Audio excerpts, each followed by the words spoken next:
제가 자주 하는 말 중에 하나가 목사의 말은 어떤 계약서보다 가장 강력한 것이다 라고 얘기를 하고 있습니다. 우리가 요즘에 참 어떤 약속사회, 신용사회에 살고 있기 때문에 우리는 계약이라는 것, 약속이라는 것을 매우 중요하게 생각합니다. 우리가 한번 계약서를 쓰게 되면 우리는 그 계약을 지키기 위해 나중에는 어떤 내가 손해가 오거나 혹은 내가 잘못 이해하고 계약한 내용일지라도 그것을 이행해야 될 책임이 있습니다.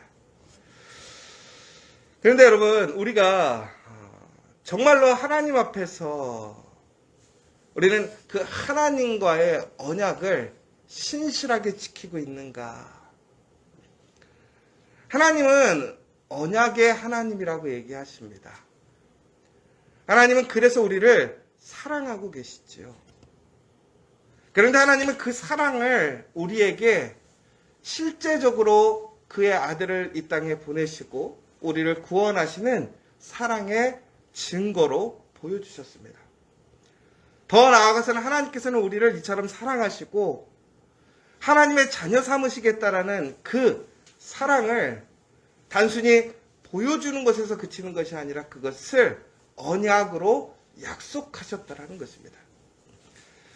창세기에 보면 이 언약의 행위가 아브라함을 통해서 처음에 맺어지는 모습을 좀 보게 됩니다. 그 전에 하나님께서는 우리에게 언약을 하셨지만 쌍방간에 그 언약이 체결되어지는 장면이 나오는데 바로 하나님께 드릴 그 제물의 그 몸뚱이를 반을 딱 잘라서 그 사이에 사람이 왔다 갔다 하는 장면을 보게 됩니다. 그것은 무슨 얘기냐면 언약이라는 것은 생명을 걸고 한다는 얘기예요. 그러니까 하나님이 하나님의 생명을 걸고 약속하시는 것이 언약이라는 것입니다. 여러분, 우리에게 생명이라는 것은 가장 존귀하고 우리가 만들 수 없는 것입니다. 우리는 살기 위해 살아가고 있습니다. 그런데 그 생명을 걸고 우리가 지키는 것이 약속이라는 것이지요.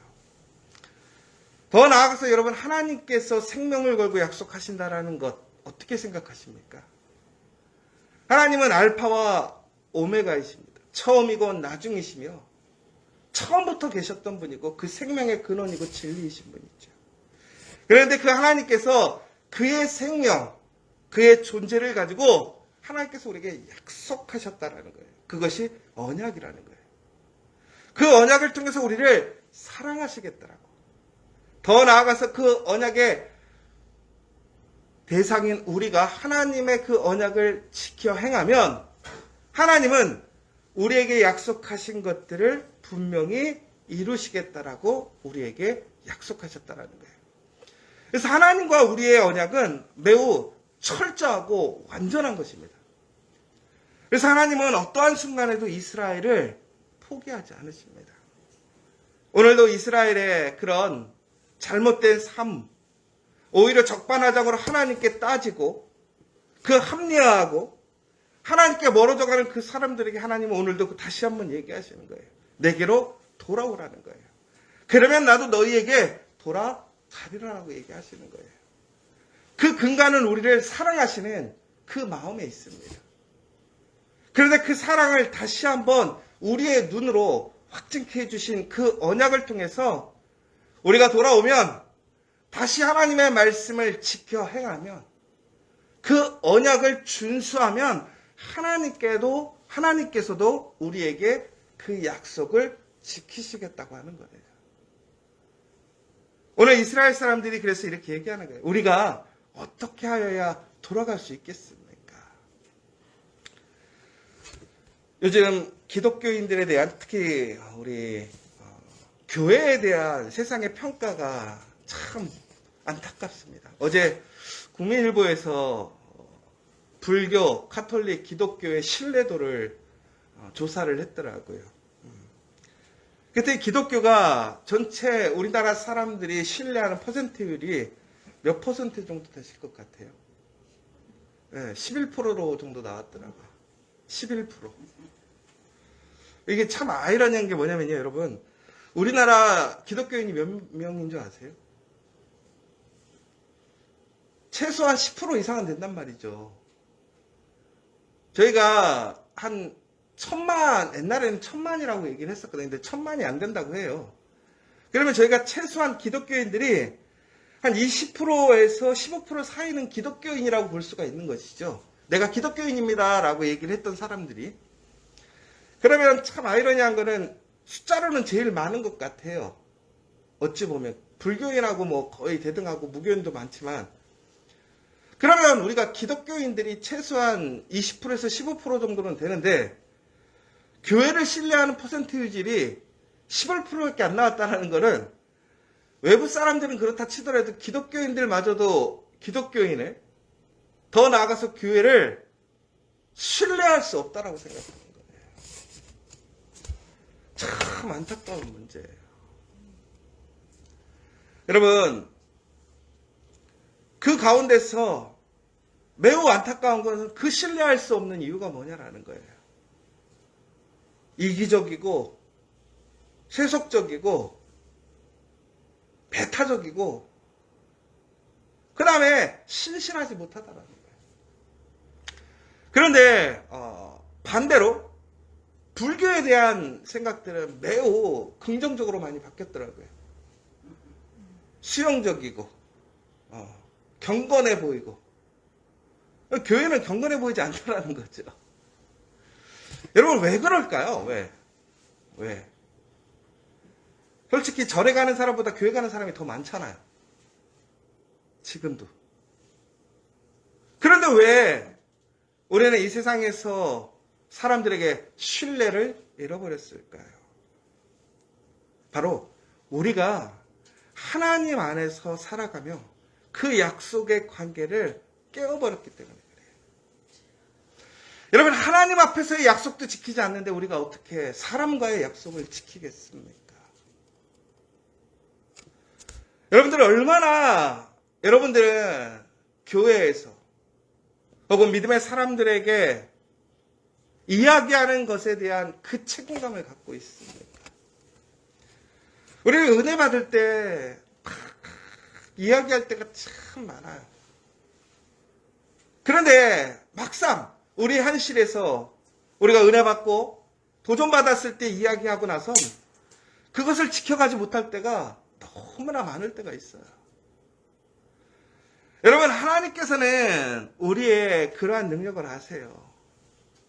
하나님이 원하시는 것은 우리의 능력을 벗어난 어떤 잘못된 그러한 어떤 자기의 어떤 의를 나타내라고 얘기하시는 것이 아니지요. 하나님이 원하시는 것은 바로 하나님과의 약속 가운데 그것을 철저히 우선순위에 두는 그 삶이 되어야 한다는 거예요. 여러분, 오늘 우리가 보면 하나님이 이스라엘 사람들에게 이렇게 얘기를 해요. 너희가 나의 것을 도적질했다라고 얘기를 하고 있어요. 근데 말라기의 우리 내용들을 보면 11조와 헌금의 내용들로 이해하는데 그 본질은 바로 하나님의 언약과의 문제라는 거예요. 근데 오늘 11조와 봉헌물을 가지고 얘기했던 것은 무엇이냐면 바로 이 사람들의 관심이 어디 있었는가라는 것이죠. 오늘 이 말라기 삶을 살아가는 이 사람들에게 가장 우선순위가 되고 관심이 되고 그들의 삶의 중심이 되는 것이 뭐였냐면 하나님이 아니라 물질이었다라는 거예요. 성경에 보면 내 마음이 물질에 있다라고 해요. 물질이 있는 곳에 내 마음이 있다라고 얘기를 하고 있잖아요. 여러분, 정말로 여러분의 물질과 하나님의 그러한 약속과 말씀 가운데서 그 두 개를 선택해야 된다고 한다면 여러분들은 무엇을 선택하시겠습니까? 여러분, 누군가에게 약속했을 때 그것이 내가 손해나는 일이고 내가 잘못 판단한 일이지만 그 책임을 지기 위해 여러분 끝까지 지키시는 분입니까? 아니면 그것을 그냥 외면하고 지나가는 사람이냐 이거예요. 성경에 보면 함부로 맹세하지 말라고 되어 있어요. 맹세하면 지켜야 하기 때문에, 이야기하면 지켜야 한다라는 거예요. 그러나 이것은 우리가 불의하고 잘못된 것들에 대해서 동의하고 지켜야 된다는 얘기는 아니에요. 우리는 거짓되고 잘못되고 불의한 것에 대해서는 우리는 떠나야 합니다. 그러나 올바르고 더 나아가서는 내가 손해가 날지라도 그것이 정당하고 일반적인 그 약속이라면 우리는 어떠한 일이 있어도 그것을 지켜야 한다는 거예요. 그런데 하나님께서는 왜 11조와 그 헌금을 하나님의 것이라고 얘기를 했을까요? 엄밀히 보자면 그의 삶이 모두가 다 하나님의 것입니다. 우리는 결코 하나님의 도움 없이는 하루도 살아갈 수 없어요. 여러분, 이 땅에 있는 공기가 누구의 것입니까? 이 땅에 있는 물이 누구의 것입니까? 이 땅에 살아가는 땅이 누구의 것입니까? 우리가 소유하고 있는 집, 혹은 나의 자동차, 나의 회사, 가게, 나의 명의로 되어 있어서 내 것 같지만 하나님께서 그것을 우리에게 허락하시지 않는다면 결코 우리는 그 어떤 것도 하나도 가질 수가 없다는 거예요. 오늘 하나님은 무엇이라고 되어 있냐면 하나님께서 우리에게 주신 그 모든 것들을 온전한 열매 맺게 하지 않는다면 우리는 어떠한 소산의 열매도 거둘 수 없다는 거예요. 우리가 아무리 열심히 키우고 노력해도 메뚜기가 와서 그 모든 것을 한 번에 휩쓸어 갈 수 있어요. 폭풍우가 오거나 여러분 혹시 예전에 일본에 그 쓰나미 났던 기억을 보신 적 있으십니까? 지진이 일어나거나 화산의 폭발이 일어나거나 우리의 과학이 아무리 발전해도요. 우리가 그 세상 앞에서 우리가 존귀하게 세우고 이루어 어떤 것들이 한순간에 무너지고 사라지는 것을 우리는 볼 수밖에 없어요. 그런데 여러분 그것을 누가 주관하시느냐 이거예요. 하나님이라는 거예요. 근데 하나님께서는 오늘 우리에게 11조와 헌금을 드리라고 약속했던 그 이유는 무엇이었냐면 바로 그것을 통해서 하나님을 기억하라는 거예요. 나의 삶의 전부가 하나님이신 것을 고백하라는 것이고 그 하나님과의 언약을 통해서 항상 하나님을 뭐 하라는 거예요? 인식하라는 거예요. 여러분 우리는 온전한 11조 헌금에 대해서 우리의 삶에 근심과 걱정이 많을 때가 있어요. 예전에 어떠한 사람이 그런 얘기를 했다고 하잖아요. 유학을 갔는데 아이가 정말 분유값이 없는 거예요. 유학 생활이 얼마나 힘들겠어요. 학비를 낼 돈도 없는데 아기가 분유값이 없는 거예요. 그런데 그들이 11조의 문제에 걸린 거예요. 여러분 그러면 11조를 내야 될까요? 아기 분유를 사 먹여야 될까요? 당연히 아기를 먹여야지. 그쵸? 그럼 여러분들에게 누군가가 그렇게 얘기한다면 여러분들은 어떻게 얘기하시겠어요? 야, 분유값 먹여. 괜찮아. 하나님 가난하지 않아. 이렇게 얘기하시겠죠. 그럼 목사님한테 찾아오면 목사님은 뭐라고 얘기해야 될까요? 저는 이렇게 얘기할 거예요. 11조를 내라고. 왜 그런지 아세요? 오늘 이렇게 나와 있어요. 하나님을 시험하라는 거예요. 여러분 정말 하나님이 공급자라는 걸 믿으십니까? 여러분 광야에서 이스라엘을 먹이고 입혔던 게 누구예요? 하나님이에요. 이 세상에 없는 놀라운 음식을 통해서 하늘의 음식을 그들에게 주셔서 그들이 먹고 마시고 40년을 그곳에서 살아서 그 숫자가 변함없이 강건하게 만드셨어요. 그 옷이 헤어지지 않게 하셨다는 거예요. 여러분 우리가 현실적으로 하나님이 없다면 오늘 우리는 우리 눈앞에 있는 그 문제를 먼저 해결해야 돼요. 그러나 여러분 그것이 여러분의 믿음이 허락되지 않는다면 우리는 우리의 일에 그 일에 우리는 먼저 앞서야 할 거예요. 그러나 우리가 철저하게 하나님을 의지할 수 있다면 하나님을 믿는다면 하나님께 맡겨야 한다는 거예요. 여러분 그런데 중요한 것은 우리가 그럼에도 불구하고 우리의 삶 속에서 우리의 연약함이 있어요. 내 삶에 그 믿음을 감당할 수 없는 믿음이 있어요.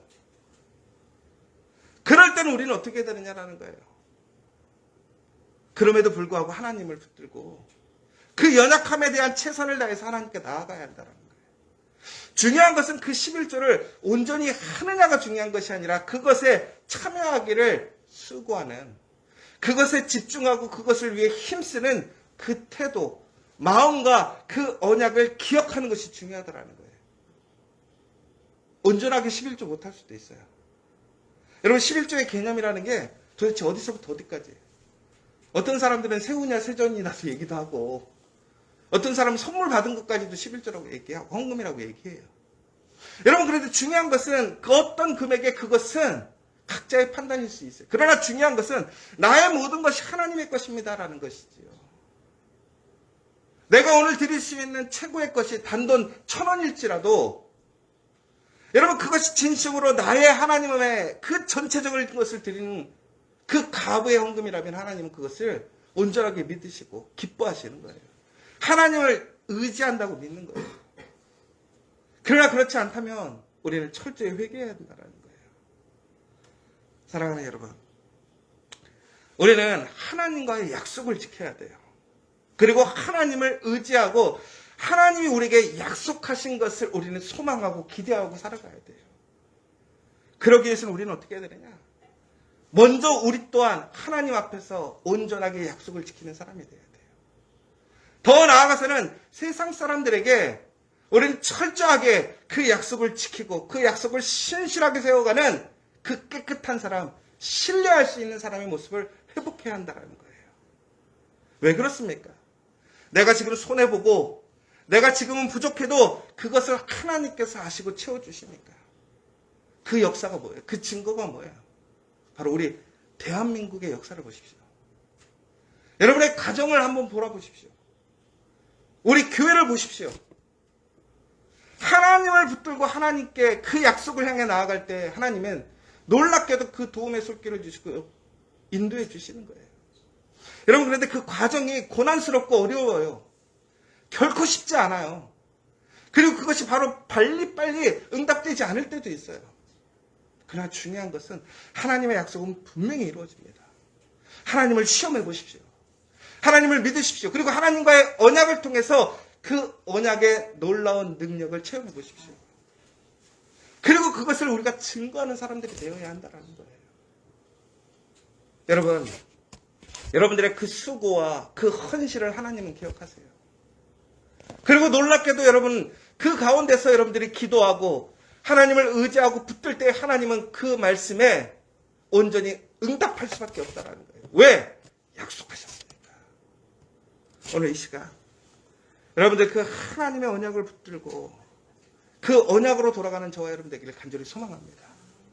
그리고 오늘 이 시간 하나님께 간절히 간구함으로 하나님 앞에서 그 약속을 지킴으로 여러분 정말로 하나님의 놀라운 그 믿음의 증거가 되기를 여러분의 믿음의 가정, 일터, 우리 교회가 될 수 있도록 이 시간 간절히 기도했으면 좋겠습니다.